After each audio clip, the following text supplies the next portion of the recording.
Now, the British Prime Minister Keir Starmer is currently holding a press conference after hosting a virtual call with 25 world leaders in order to support Ukraine. Let's listen in to what's being said there. In Europe, always washes up on our shores, and it's already impacted us quite profoundly in the last 3 years. And that's why I think it's always important to appreciate that what's happening internationally is having a huge impact on us domestically. Thank you very much indeed. Thank you.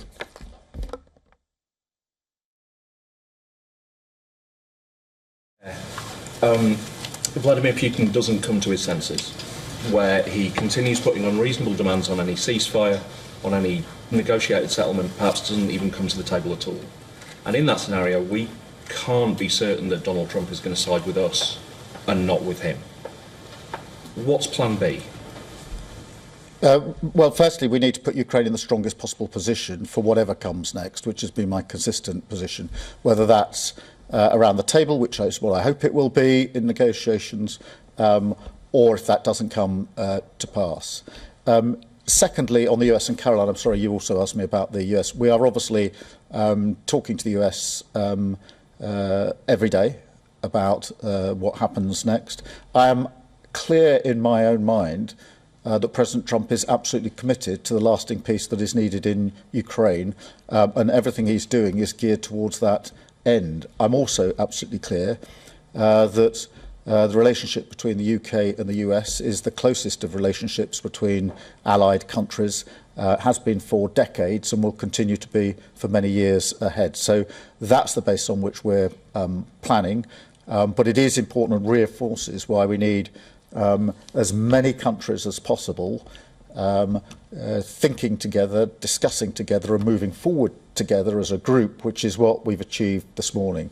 Thank you very much. I've got Dan from Politico. Hello, Prime Minister. Dan. Former White House advisor Fiona Hill, who's working on your defence review, believes that there's going to be a proliferation of countries seeking to obtain nuclear weapons as a result of the combination of what President Putin is doing and the fact that they think that they can no longer rely on the US to come to their aid.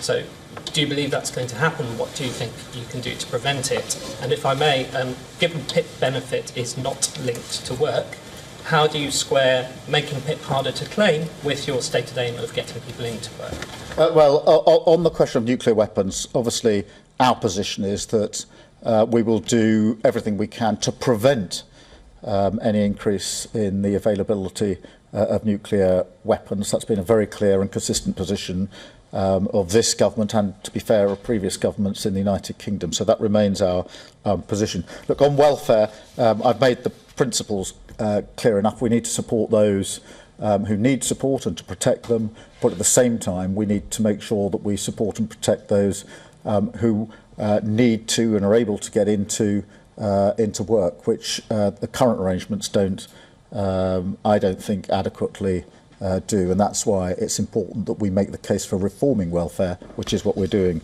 And I've got Anna from the Mail on Sunday. So the examples of pressure you've given, Prime Minister, are things that the UK...